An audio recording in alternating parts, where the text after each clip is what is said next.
Hello, everyone, and welcome back to English Pod. My name is Marco. And my name is Catherine, and today we have an exciting lesson for everyone out there, very cultural. Exactly, and very closely related to our Halloween lesson that we had, but on this occasion, we're going to be looking at All Saints' Day.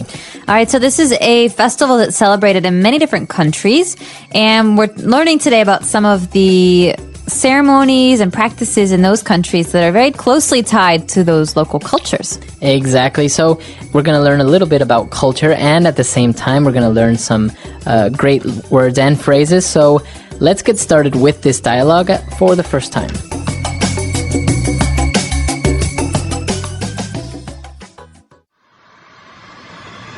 The Day of the Dead has arrived. All Souls Day and All Saints Day. Your neighbor is crazy. Why is he screaming that? Because today is the 1st of November, the Day of the Dead. Oh, that's right. This is a very special day among many cultures around the world, especially in Latin America. Seriously? I thought it was just like any other day, except for the fact that people visit the cemetery and remember their loved ones. Well, that's just part of it. People across the world celebrate in different ways. In Mexico, for example, it's common to see people building private altars honoring the deceased, using sugar skulls, preparing the favorite foods and beverages of the departed, and visiting graves with these as gifts. In the Philippines, the tombs are cleaned or repainted. Candles are lit and flowers are offered. Entire families camp out in cemeteries and sometimes spend a night or two near the relatives' tombs. Whoa, that's scary. I don't know if I could do that. Why? We should fear the living, not the dead. And we're back. So, did you know about these traditions in the Philippines and in Mexico? I know about the Mexican ones because there's a lot of Mexicans where I come from in Chicago, and they still celebrate these things. But I didn't know about the Philippines, so I found this really interesting. Interesting, right? Actually, yeah, the Philippines as well as Mexico are very Catholic countries, so maybe that's one of the reasons why they have such they have these events that are so important for their culture. I'm sure, yeah. All right, so before we start talking a little bit more about the culture, why don't we take a look at language takeaway? Language takeaway. All right, the first word is a very common word, especially if you're a church-going person. The word is altar. Okay, and an altar. An altar. It's a thing. It's a thing, and an altar is usually found inside a church, as you said, right? That's right. Mm-hmm. So it's like a... Table. It's like a table. Or a counter. So the altar in the church is where the priest does all of the stuff that he does during the Mass. It's where he prepares the bread and the wine, and it's essentially a table, yeah. But you can build an altar for yourself in your garden, for example, right? And it doesn't have to do with the Catholic religion necessarily. No, not necessarily. You could have an altar in a Greek pagan temple where you give offerings to a god or goddess. And so in this case, an altar is a special religious table where you perform certain religious rites or functions. Okay, very interesting. All right, and so it's common in Mexico for people to build private altars honoring the deceased. So what is this word deceased? All right, deceased is a noun. It's a word that we use to call someone who's dead or departed. So the deceased was named John Smith. So it's like a more technical term of saying somebody is dead. Right, and it's something that you'll often read in the newspaper when they don't want to say the dead guy. You know, they say the deceased was a doctor and he is survived by 3 children. And so deceased is a way to describe a person in a nicer way. Right, very good, the deceased. And you mentioned another word that's very closely related to deceased, the departed. That's right, and this is actually a famous word because of a Martin Scorsese movie that came out about 2 years ago. Yeah. And departed, you know the word to depart, to leave. To leave, right. A person that is a departed is someone who has left us. It's left this world. Yeah, it's a dead person. So you can say the deceased or the departed, which basically means the same thing as the dead guy or the dead person. Exactly. But again, it's much more polite. It's something that we hear often at funerals or that we read in magazines. Okay, so for example, All Saints Day is a way of honoring the departed. Exactly. Very nice sounding. Yeah, it sounds better. All right, so talking a little bit more about the departed and the traditions, it says here that many Mexicans use sugar skulls or have sugar skulls during this festivity. That's right. So a skull is the bones from a person's head. All right, and so you can often see these on for example, pirate ships. We say skull and crossbones. Right. And so it's the bones from a head and you have the bones underneath. And it's a very popular image on Halloween because it's scary. Yeah. But a skull is essentially the bones from a head. So it's like a person's head without the skin, eyes, lips, everything. Right. It's scary because it has empty black spaces yeah. where the eyes are supposed to be, and you can see all the teeth, but nothing else. What about the sugar skulls? What are these? They're skulls made of sugar. That's right. And so they look like skulls because there's no cheeks and they're not really, there's no skin or eyes, but they're beautiful because the Mexicans in their tradition, they color the sugar. So you can have white skulls with this beautiful green and pink and red and blue decorations. And you can eat them because they're made of sugar. And Exactly. so it's a special treat that people have in the Mexican tradition on the Day of the Dead. Very good. All right. And one of the many traditions, apart from sugar skulls and building private altars, they also visit the person's tomb, if possible, right? Exactly. So a tomb is an important word. So what is a tomb? A tomb is a place where someone is buried. It's a space or a place. And it can be big or small, but it's essentially the resting place of a dead person. All right. So a tomb, where the person is. And actually, on the tomb, you have the tombstone, right? That's right. And a tombstone is the same as a gravestone. And it's a piece of rock on which you write the name and the birth date and the death date of the person that is buried there. Right. So that's the tombstone. Very good. Okay, so an interesting amount of words here on Language Takeaway. Why don't we listen to this dialogue again, and we'll be right back with Fluency Builder.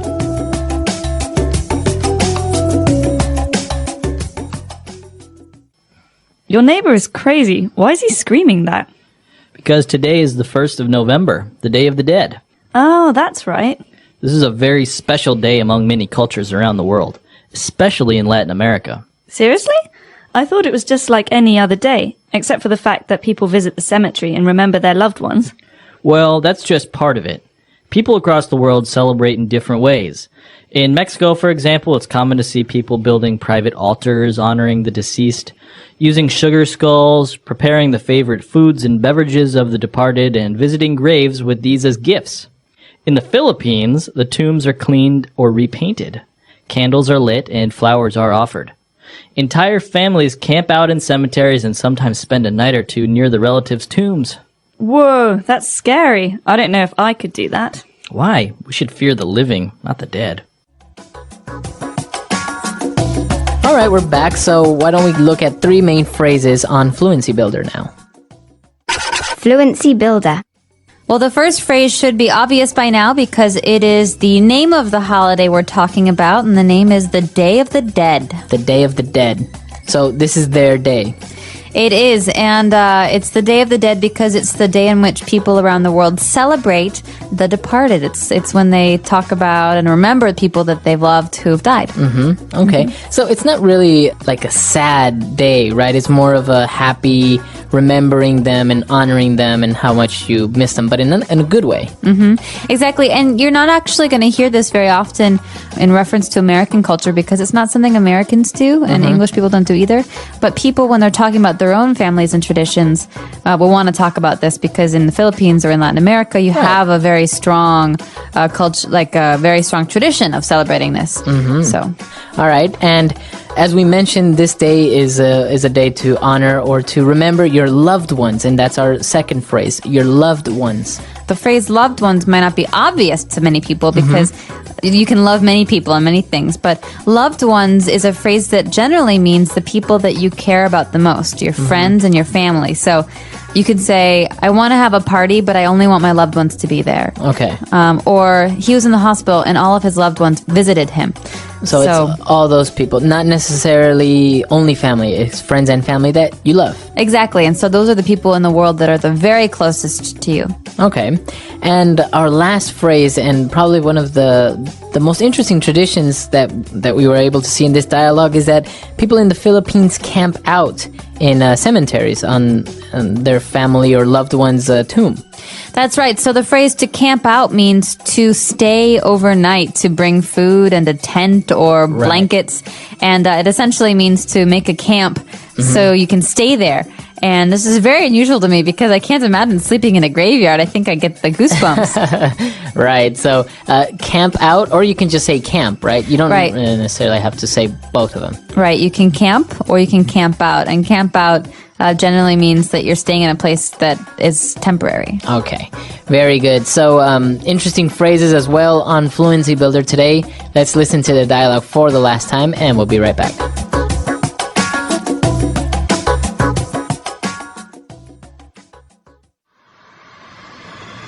The Day of the Dead has arrived.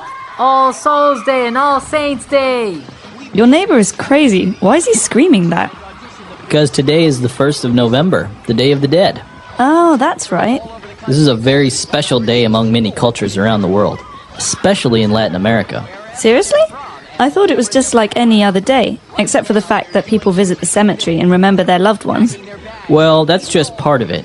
People across the world celebrate in different ways. In Mexico, for example, it's common to see people building private altars honoring the deceased, using sugar skulls, preparing the favorite foods and beverages of the departed, and visiting graves with these as gifts. In the Philippines, the tombs are cleaned or repainted. Candles are lit and flowers are offered. Entire families camp out in cemeteries and sometimes spend a night or two near the relatives' tombs. Whoa, that's scary. I don't know if I could do that. Why? We should fear the living, not the dead.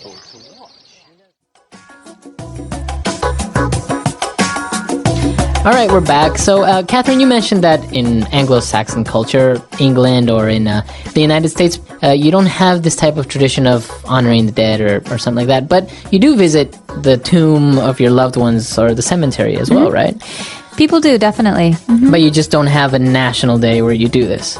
Well, Veterans Day is a day when we celebrate people who were killed in wars or people who participated in wars.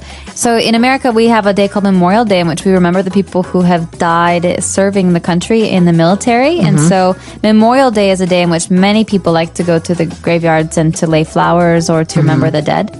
But it really depends on your family. I mean, some people like to go the day a person died and on the anniversary or on a special day for them. So it's very private and personal and individual. Right. It's not something that we all do on one particular day. Right. And I think what may strike many people as different is that you visit the cemetery, and if you ever have the chance to be in Mexico or in a Hispanic country, you will see that it's full of people, and it's actually there's a lot of food and people are there eating on the tomb and they've actually prepared the food that was the deceased's favorite. Wow, that's really nice though as a gesture because it's another way to remember the person and to celebrate how like things that were happy for them. Exactly, and it's a way of actually sharing a meal with that person even though that person isn't with you anymore in this world. So it's actually very interesting. It goes back again to a little bit of the culture and the folklore and everything from different countries, but we want to know what you guys do or how you remember your deceased because each country has its own particular little very interesting way of doing it. That's right. So please share with us on our website, englishpod.com, your own traditions and the culture that you have in your home country or town. And we're very curious to hear those. But also, if you have questions, as always, please ask because we're happy to answer those. All right. So we'll see you guys there. Bye, everyone. Bye.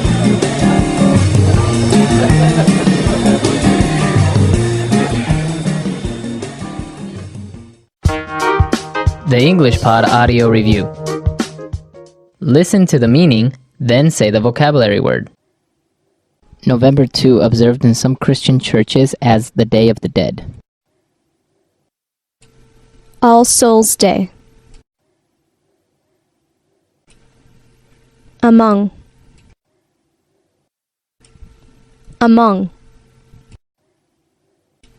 Confer honor on. Honor. The people who have passed away. The departed. Let's try that faster. Among.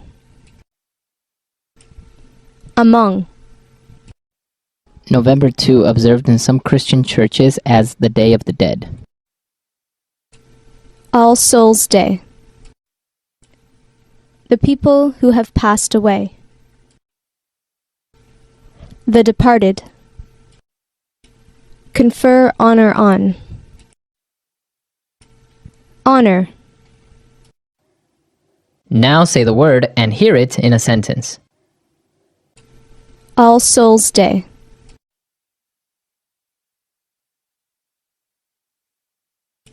We surrender our souls to His holy presence. All Souls Day.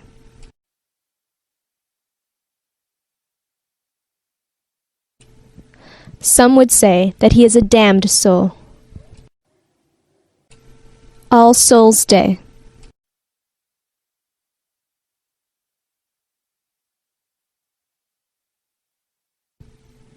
Many live their lives in fear of what could be of their souls in an afterlife. Among.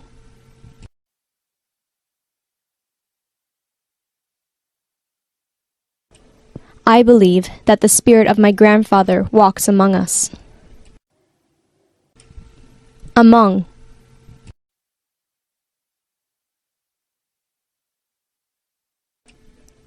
There is a traitor among our lines. Among.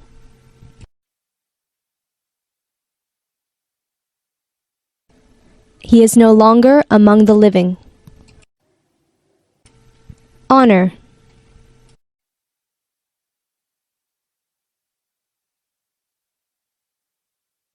It is respectful to honor those who died for a better life for us. Honor.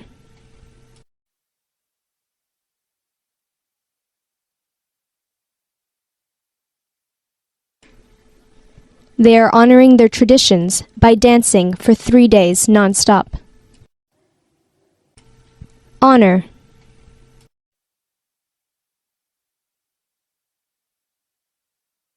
She couldn't have been honoring her name by doing such things. The departed.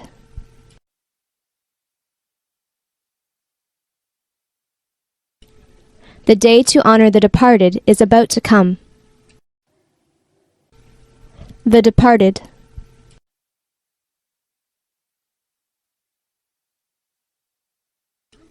Many members of my family have departed from my side.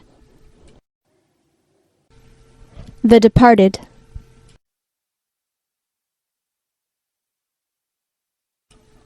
We should remember and respect the departed.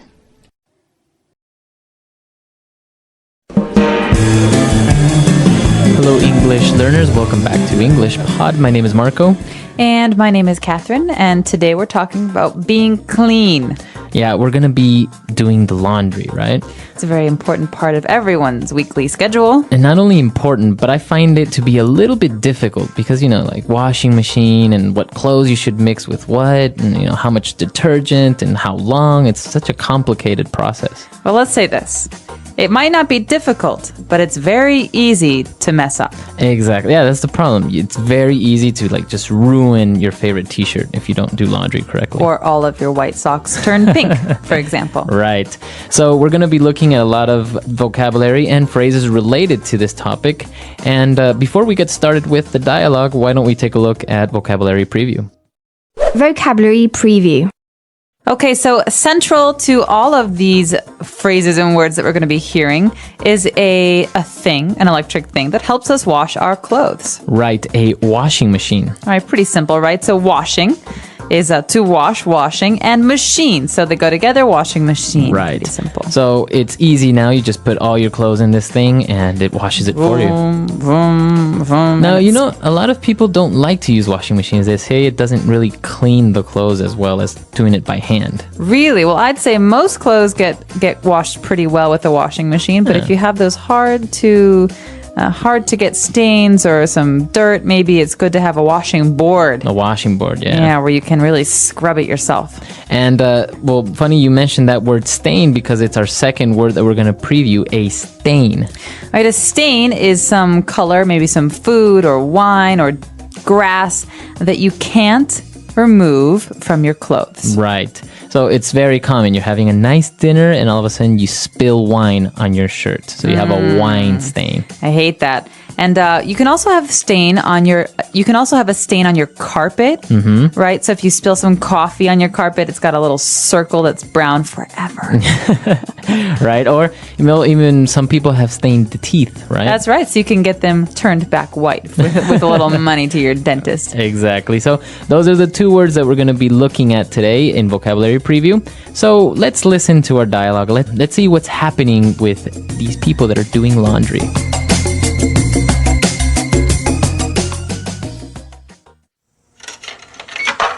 Okay, let's go through this one more time. I don't want any more ruined or dyed blouses. I know. Okay, so I had to separate the colors from the whites and put them in this strange-looking contraption so-called washing machine. Right. You have to turn it on and program it depending on what type of clothes you're washing. For example, for delicates, you should set a shorter washing cycle. Also, be sure to use fabric softener and this detergent when washing. So complicated. Okay, what about this red wine stain? How do I get it out?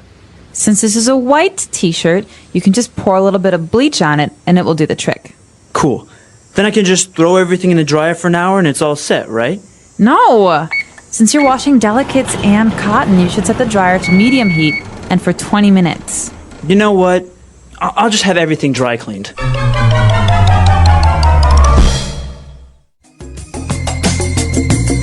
Okay, so we've got someone who's maybe doing the laundry for the first time, and he's not really understanding the instructions he's got. Well, that's the thing, I tell you. It's a little bit difficult, and, well, it's very tedious at times to try and do laundry like this. Well, the first thing that's maybe tedious about it is that you have to really worry about what colors go together. Right, so let's take a look at those words that were related to doing laundry now in Language Takeaway. Language takeaway. Okay, the first word we have is actually related to a joke we made earlier about pink socks.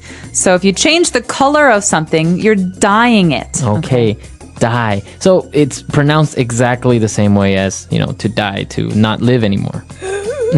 Die. But it's spelled differently. D-Y-E. Okay, so it can be a verb or an adjective. Or a noun. Or a noun. So something that you put on clothes to change the color is called a dye. A dye. But to do this, to change the color of some clothes is to dye the clothes. Mm-hmm. So that's maybe what happens when you wash a red t-shirt with all your white t-shirts. Then you have dyed shirts. You have pink shirts and... And also women, when they go to the beauty salon, they dye their hair. Exactly. So that means you change the color of your hair. It means it's a long-term change. It's not short. It's not like one day. Right. It means probably for a long time. So that's the correct word, to dye. Very different. Maybe some people say to paint, which, we understand, but the correct form would be to dye. And next we have a word that describes a certain kind of clothing. We're not talking about pants or socks. We're talking about delicates. Delicates. So now this adjective, delicate, which means it's very... easy to break. Fragile, right? Yeah. But this is a noun, delicates. Right, so you think of something that's easy to break or to ruin, maybe you think of underwear. Underwear. Underwear is something you wear under your clothing, and so it's generally not as strong as a shirt or a pair of jeans. And so we call these in English delicates.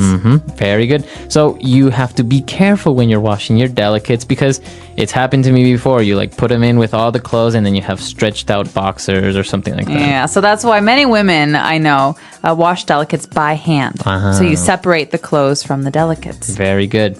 And now if you're washing delicates or you're washing towels or t-shirts, it's always a good idea to use fabric softener. All right, fabric softener. What are these 2 words? One of them you understand already. Maybe it's soft softener. So it makes it soft. Yeah, something that makes something softer. We've got fabric softener. So that's something that makes the clothes that you wash softer. So fabric is any type of material, right? Like a textile. Yeah. So it could be cotton or silk. Or nylon. Linen. So these are all kinds of fabrics. So you pour a little bit of this in your washing machine and your clothes come out really nice and soft. It feels nice just talking about it. All right. And well, also to wash your clothes, to actually make them clean, you use detergent. Right. So many people might want to say the word soap because soap is what we use to wash our hands and our dishes. But here we have detergent. So this is a special soap for your clothes. Right, laundry detergent. Yeah, you could just say laundry. You could say laundry detergent or simply detergent.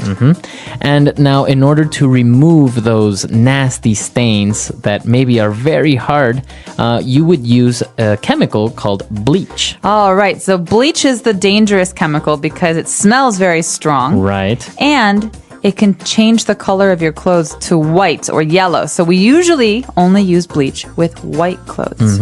I actually had a friend who changed the color of his hair to white using bleach. He put bleach on his head and on his hair, and it just turned white. Oh, wow. So many people do that because they want to go from dark colors to light colors. And in that case, you could say that he dyed his hair white, but usually you would say he bleached his hair. It's so we understand that it turned white. Exactly. So those 5 words we just looked at in language takeaway, they're important. They're related to doing laundry. So before we move on, let's listen to our dialogue again, but a little bit slower. Okay, let's go through this one more time. I don't want any more ruined or dyed blouses. I know.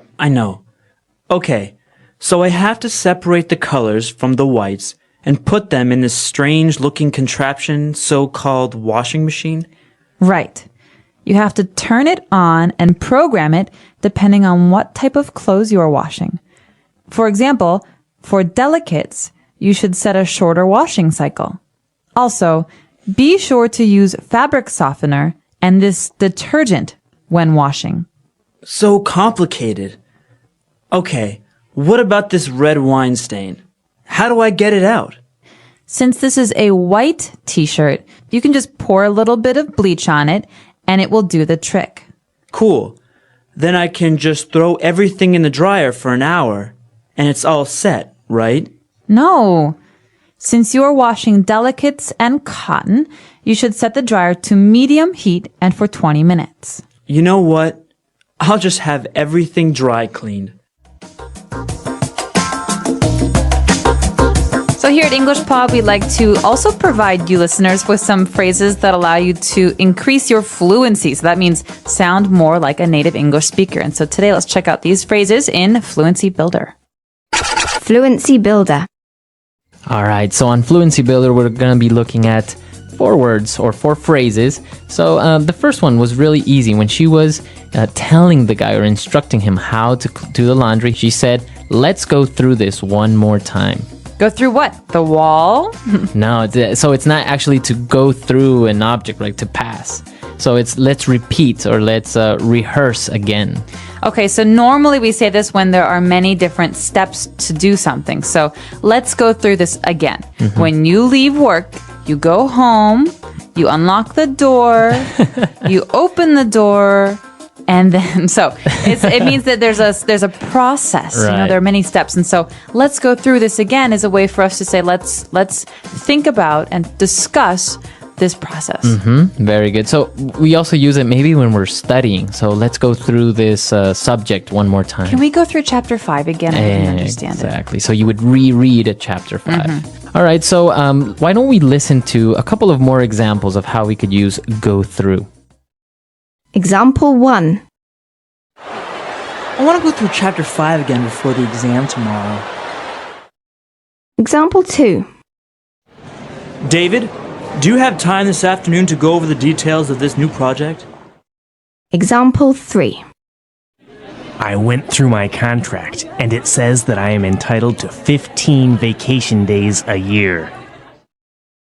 Now, this next phrase is very common when we're using sarcasm, when we're trying to make jokes. So we say, so-called. Right. So she said this so-called contraption. It's like she doubts that it's really a washing machine. So I could say, her so-called boyfriend wants to go out tonight. So I say that because he doesn't really act like a boyfriend. Right? So you're being sarcastic. It's a very good way, an easy way of demonstrating sarcasm. Yeah, and actually in the 1990s in America, there was a very famous TV show called My So-Called Life. All right, so this is My So-Called Life. It's almost like it's not really like I have any control over it. So. Yeah, or I don't really have a life because it's kind of boring. Yeah, so my so-called life, not Right. bragging. It's So a you- joke. So you can say my so-called friends, my so-called job.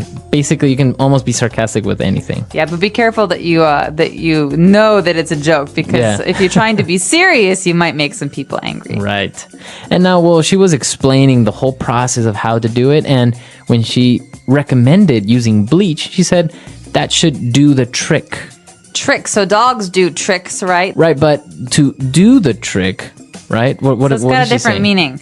All right, so she's saying this should work. This should fix your problem. So that should do the trick. So Marco, I've been having this itch on my foot, and I just can't seem to figure out what to do with it. Do you have any suggestions? Yeah, you should maybe just put some ointment on it, and that should do the trick. All right, cool. Thanks for the suggestion. Yeah, so very easy. It's just a way of saying that should solve your problem. All right, great. So that should do the trick, or it will do the trick. And well, we have one last phrase, all set. All set. So this is another phrase that that has two words that always go together to mean, well, we're finished. We're done. Everything is ready. Everything is ready. We're all set to go on vacation. So my bags are packed. I have my passports. We are all set. Or after a meeting, you can say, are we all set here? That means, are we finished? Is it time to leave? Very good. So we are almost all set. Let's listen to this dialogue one last time.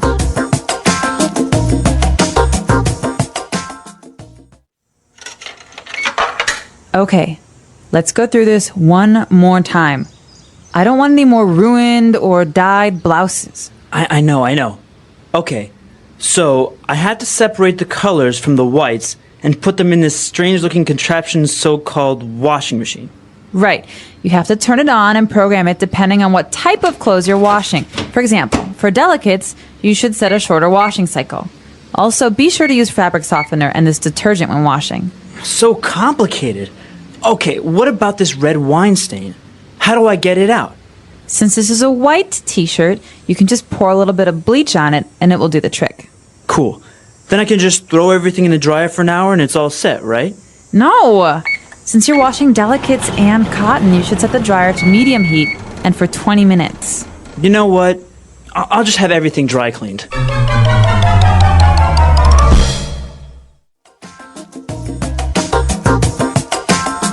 Have you ever had any laundry mishaps? Have you ever lost a sock, dyed something?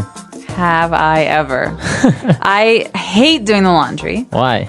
It's time consuming. It takes a lot of time, and I have no patience. And so normally at least when I was in college, I would take all of my laundry in a bag and I'd throw it in the washing machine and I'd put it on cold, because cold water, it's okay for all colors, but hot water makes the colors bleed. I took out the clothes and put them in the dryer. And afterwards, I saw all my clothes were clean except for my 3 sweaters, which were small enough for babies. Oh, you And shrunk so, it. Yeah, I shrunk 3 brand new sweaters. Oh, Yeah. that's too bad. The problem that I have when doing laundry is that I forget that I started doing laundry. So all of a sudden, I'm doing laundry in the morning and then the clothes are washed, but they're still in the washing machine. And I remember like the next day.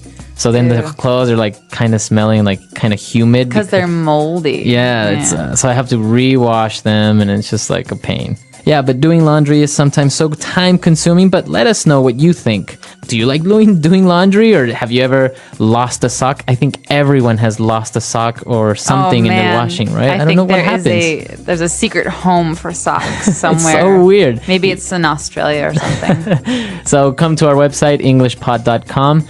Give us all your feedback, question, comments, or suggestions, and we're always there. All right, hope to hear from you soon. And until next time, everyone. Bye. Bye.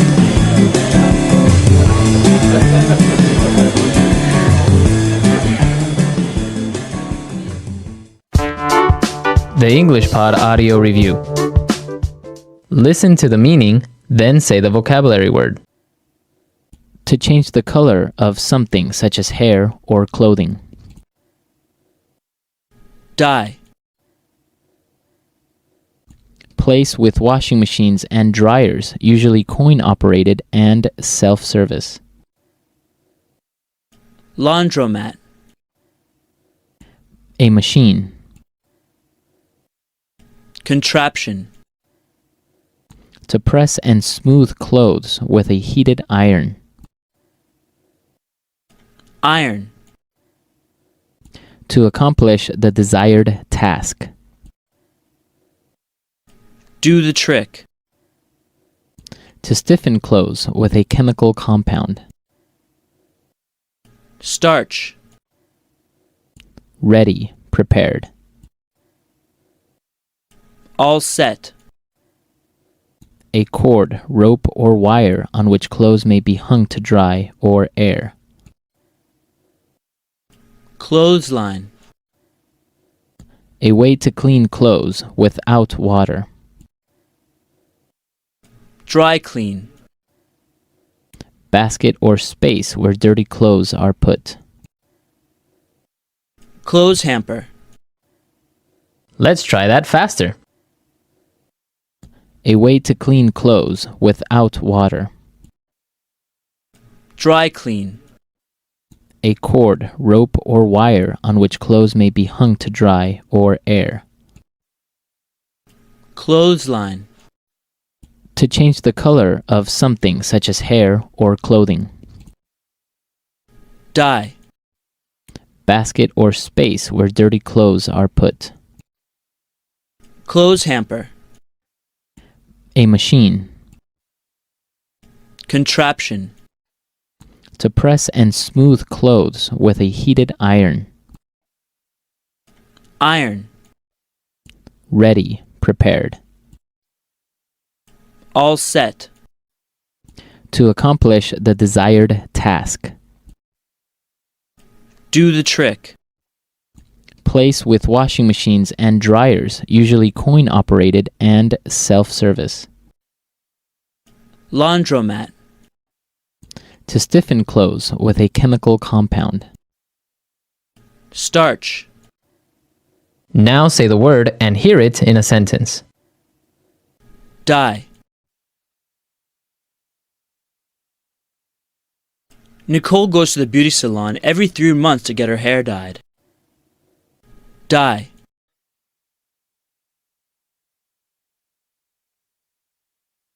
My friend likes to dye her t-shirts different colors. They look really nice. Dye. Why did you dye your hair green? Contraption. He tried to fly over the Atlantic in a homemade contraption. Contraption. What does this contraption do? Contraption.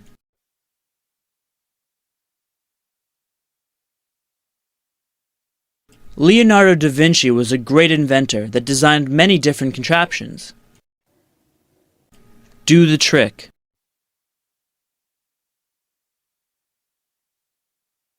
If we use a piece of cork, it might stop the leaking and do the trick.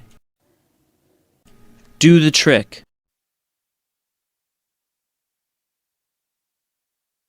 The soup was too salty, so I added some potatoes, which did the trick. Do the trick.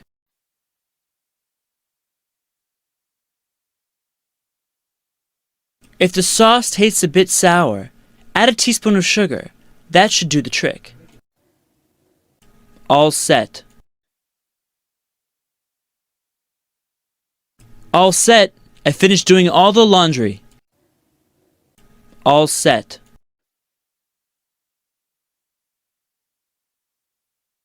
We have our luggage and passport, so we are all set to go to the airport. All set. The preparations for the wedding are all set. Dry clean. If you want to remove that stain, you need to have that dry cleaned. Dry clean.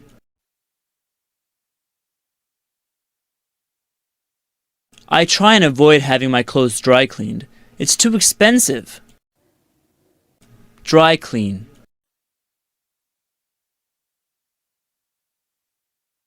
I took my favorite leather jacket to the dry cleaners and they lost it.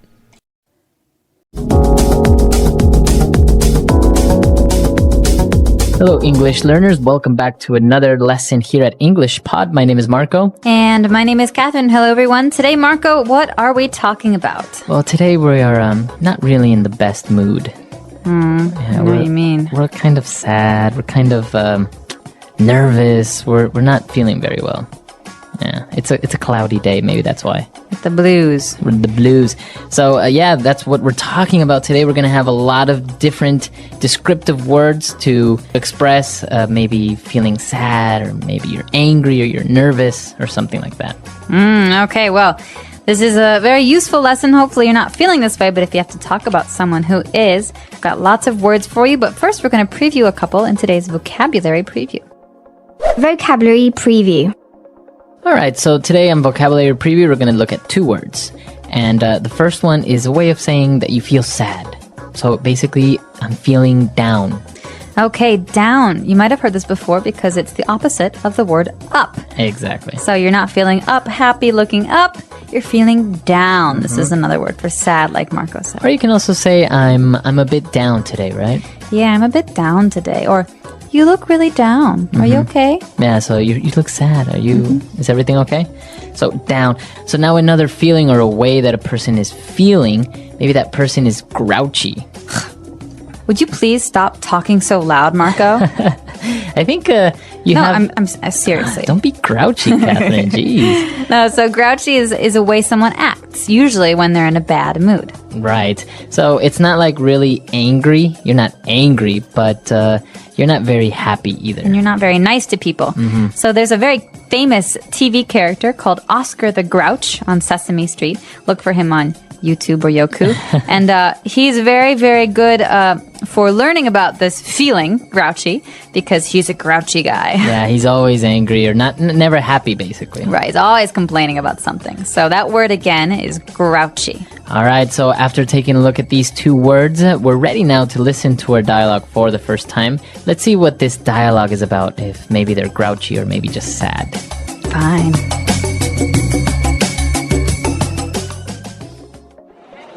Okay, I'll talk to you later. Bye. Carrie, are you okay? You seem a bit down. I just got off the phone with my boyfriend. He's always getting upset and losing his temper over nothing. It's so hard to talk to him at times. Maybe it's just that he's stressed out from working or something. He does have a pretty nerve-wracking job, you know. Yeah, but he's always in a really foul mood. I tried to find out what's bothering him, or get him to talk about his day, but he always shuts down and brushes me off. Men are like that, you know. They can feel nervous, anxious, or on edge, and the only way they can express it is by trying to hide it through aggressiveness. I guess you're right. What do you think I should do? He wasn't always this grouchy, you know. Talk to him, try to cheer him up when he's down, and if that doesn't work, I say get rid of him and get a new one. You are something else, you know that.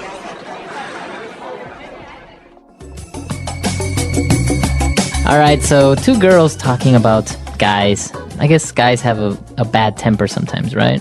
I think anyone can have a bad temper, but we're talking today about one of the boyfriend of one of these girls who has a very bad temper and has been very grouchy recently. And that's why she's feeling a bit down. So let's take a look at those words now in Language Takeaway. Language takeaway. All right, so in today's language takeaway, we've got some wonderful words for you. Words that are very good for describing stress or having anxiety. And the first of these words is something you hear all the time, especially with young people. Right, somebody is stressed out. Oh my gosh, Marco, I'm so stressed out. I have 10 homework assignments to do and softball practice, and my mom wants me to help cook dinner tonight. Wow, you really are stressed out. I am. Well, I don't have any homework, and I don't live with my mom. But being stressed out is usually something you feel when you have too much stuff to do. So maybe you can be stressed out because of school, like in your case, or maybe at work you have a lot of things to do or a project to finish, right? Exactly. And I just want to point out here that you can say I'm stressed or I'm feeling stressed. But commonly in spoken English, so when you're talking to your friends, you hear this much more often, stressed out. Stressed out. He's really stressed out lately. All right. So we're stressed out, or another word that kind of means the same is this is nerve-wracking. Nerve-wracking. So nerves are those things in our body that help us feel things, right? And so something that racks our nerves makes us very, very tense, very anxious, very uncomfortable. Okay, so it makes you very nervous. Right, so there are some movies that are nerve-wracking. For example, suspense movies like Hitchcock's movies like Psycho or The Birds. Or like horror, like maybe Saw. Ooh, nerve-wracking. Also, some people think that roller coasters are nerve-wracking. They're very, very anxious when they ride roller coasters. Right. So let's listen to a couple of more examples of in different situations where we can use this phrase nerve-wracking. How was your presentation today? Oh, it was so nerve-wracking. Really? What happened? Just standing in front of so many people made my hands shake. I get that. Public speaking can be nerve-wracking for sure. Yeah, and then my slides wouldn't load at first. Oh no! That must have made it worse. It did. Waiting for the tech guy to fix it was the most nerve-wracking part. I can imagine. Did it go okay after that? Kind of. But I kept thinking I'd forget what to say. That's tough. Did anyone notice? Probably not, but it felt like they could. It was just so nerve-wracking. Well, at least it's over now. You survived. Barely. But honestly, it's a huge relief. Next time, it won't feel as nerve-wracking. You'll get the hang of it. I hope so. I need to work on staying calm. And there's another way to describe this feeling. Again, it's a little bit different, but very, very similar. We can say someone is feeling on edge. On edge. So this person was feeling on edge, but what does that mean exactly? You're like at the edge? Why do you have to ask so many questions? Okay, listen. This is basic. Okay, Marco? All right, all right. Are you mocking me? On edge today. All right, Wow. so someone who is on edge is easily angered, right? So it's very easy to make this person upset or angry.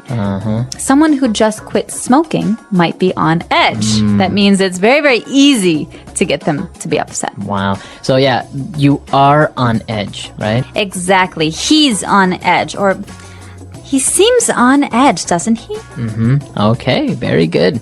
Wow, these three words that we've just looked at are really interesting and very, very useful. I guess you can describe many different situations or a person that's going through these feelings, right? Absolutely. I think there is 1,000 ways to describe being nervous or anxious or upset. So maybe we should take another listen to today's dialogue and figure out how exactly we use these words. And when we come back, we'll be talking about some other phrases that are useful.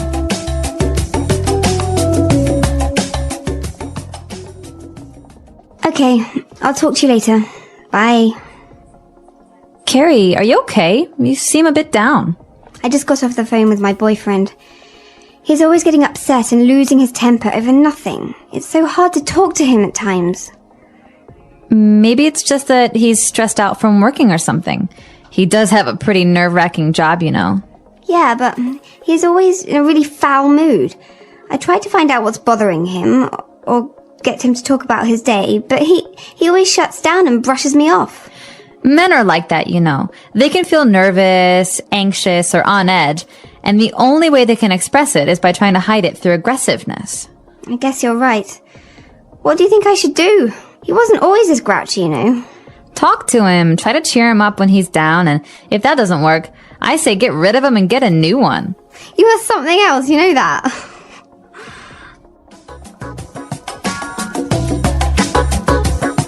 All right, great. So now that we're back, we can start with a couple of different phrases now on Fluency Builder. Fluency Builder. All right, so Marco, here's the big question. What makes you lose your temper? I think what makes me lose my temper very, very easily is like a dirty house or like a dirty room. Really? You're a neat freak. Not really neat freak, but like if it's not at least semi-clean, you know, it really bothers me. Okay, so this great phrase, lose your temper or lose one's temper, is a phrase we use in English to describe getting angry. All right? So maybe you're okay, you're a little frustrated with something, but someone does something like throws all of their clothes on the floor. And Marco here says, "Oh, that's it. I'm tired of this. You're always throwing your clothes on the floor." And that's an example of Marco losing his temper. What about you? What makes you lose your temper? You hear this? What is that? Oh, drilling?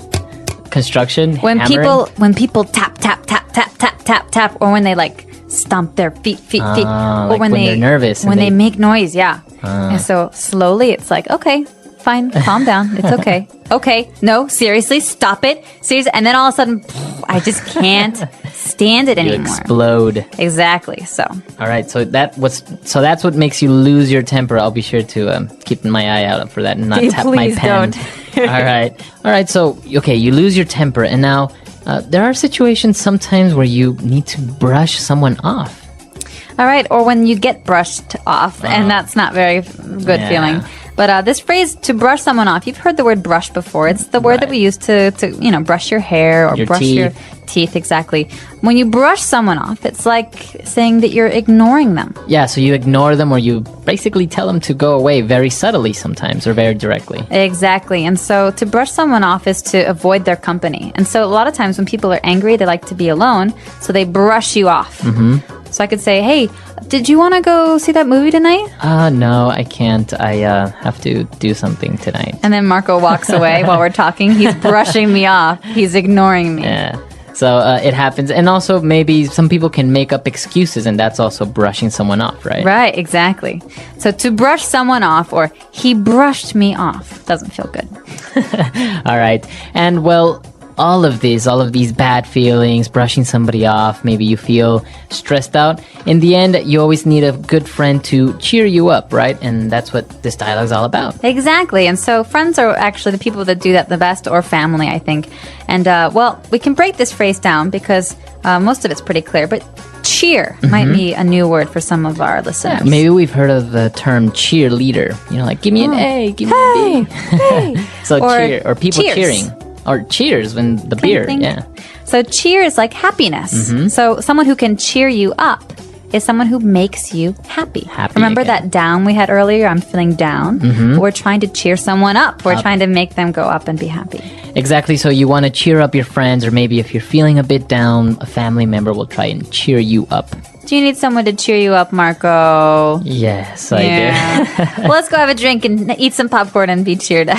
That's what cheers me up. Or chocolate always cheers me up. Oh, I know where there's some of that. All right, so we've taken a look at a lot of great phrases, but the last sentence of the dialogue is maybe a little bit strange, right? When she says, "You are something else." You know that?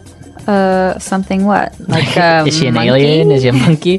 What does she mean when she says, "You are something else"? That's a great question. Well, this might be a little bit hard to understand at first, but she's saying, I can't believe you. She's like, there's no one like you. You're really something else, you know that? So it's kind of like a joke, but what she's saying is, I can't believe you. You just want to go on and encourage me to find another boy. You're unbelievable. So it could be, is it on a positive note, or can it be both positive and negative? Well, here we've got two friends who are using it, so it's a positive note, but she's kind of making fun of her, saying, I can't believe you. But it can be Negative. It can be if more you're negative. Fighting with her boyfriend, and her boyfriend cheats on her, and she's like, "Oh, you're really something else," you know? You that? are something else. You know that? It's like, there's no comparison. You're the worst. Yeah, exactly. So, yeah, it really depends on how this is used and what the tone of voice is, so how someone says it. But in this case, I think it's kind of a joke, but it's a positive Right. meaning. Very interesting. It's very spoken English, as you say, because all the words that we see there, they're pretty simple, but the context or the connotation, the meaning is very, very different from the actual words, right? Exactly. All right, so let's listen to this dialogue for the last time, and then we'll come back and talk a little bit more.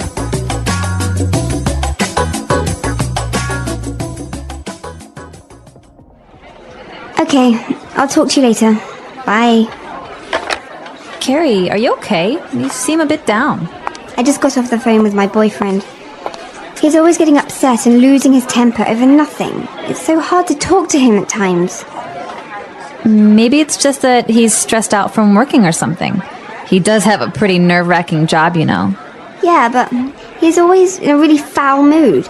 I tried to find out what's bothering him, or get him to talk about his day, but he always shuts down and brushes me off. Men are like that, you know. They can feel nervous, anxious, or on edge, and the only way they can express it is by trying to hide it through aggressiveness. I guess you're right. What do you think I should do? He wasn't always this grouchy, you know. Talk to him, try to cheer him up when he's down, and if that doesn't work, I say get rid of him and get a new one. You are something else, you know that.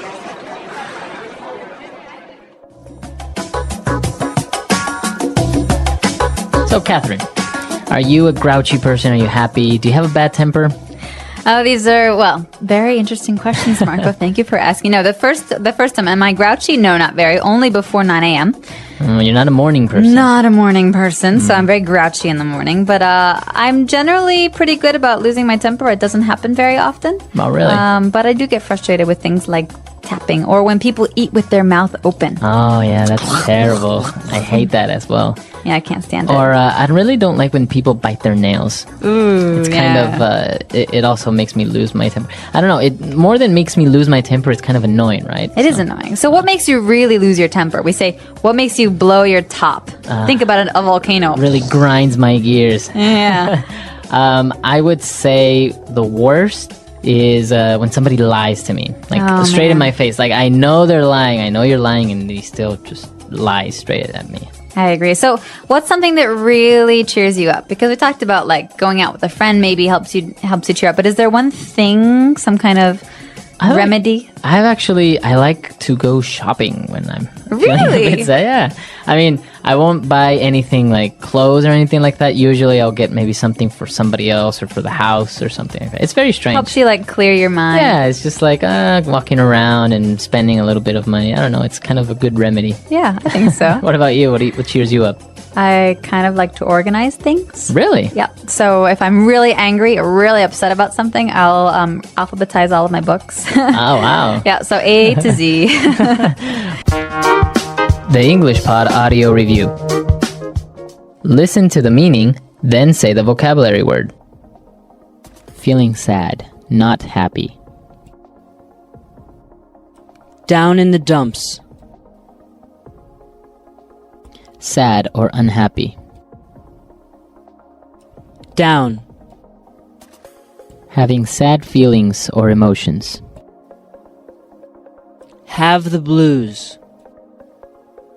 To feel very worried or anxious.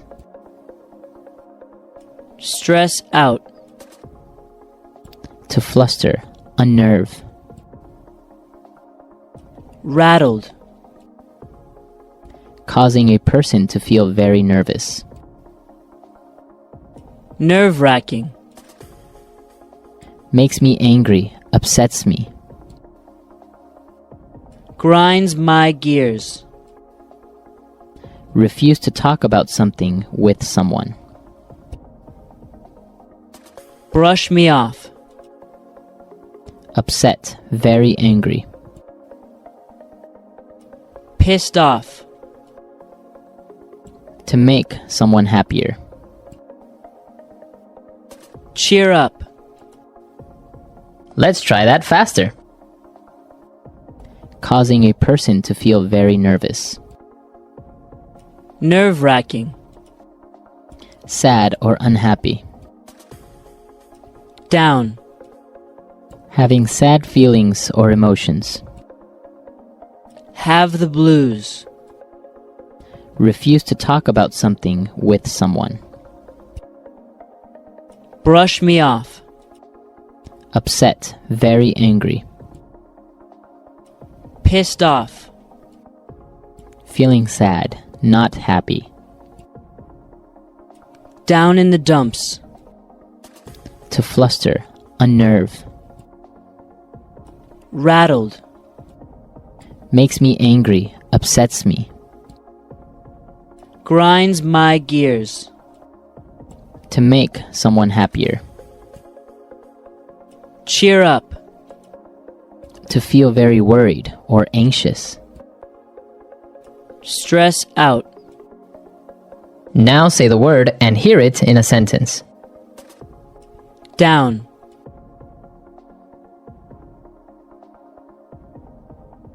Ben is feeling a bit down today since his girlfriend broke up with him.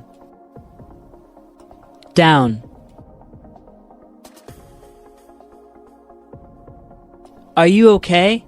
You seem down today. Down.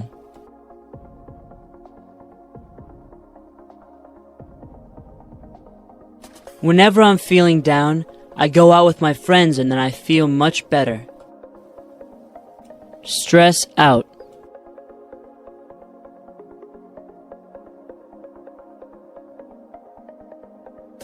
David has been really stressed out lately. His boss is putting a lot of pressure on him in his new job. Stress out.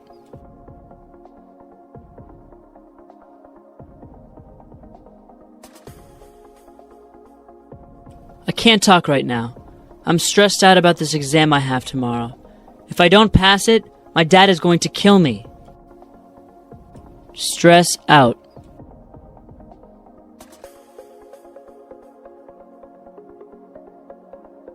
Are you okay? You seem to be really stressed out lately. What's going on? Nerve-wracking.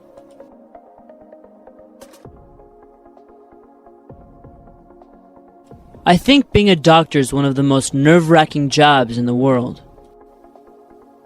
Nerve-wracking.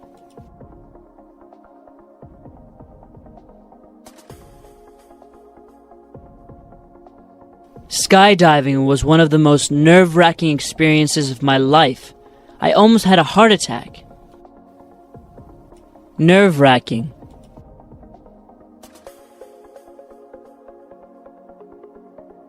The final match between Brazil and Italy was incredibly nerve-wracking. Brush me off.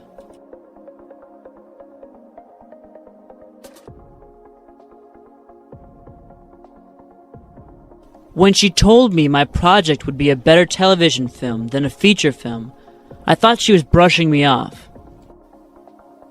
Brush me off.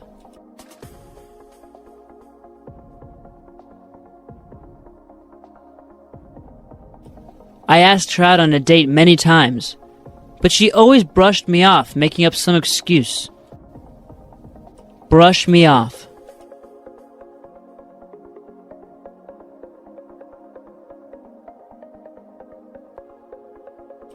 Carolyn went to the doctor without an appointment, and the receptionist brushed her off and told her to come back the next day. Cheer up.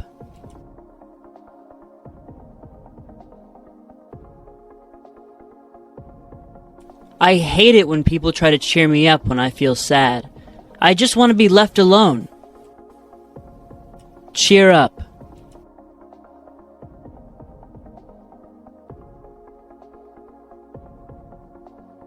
I don't know what else to do. I've tried everything to cheer Mandy up, but she won't stop crying. Cheer up.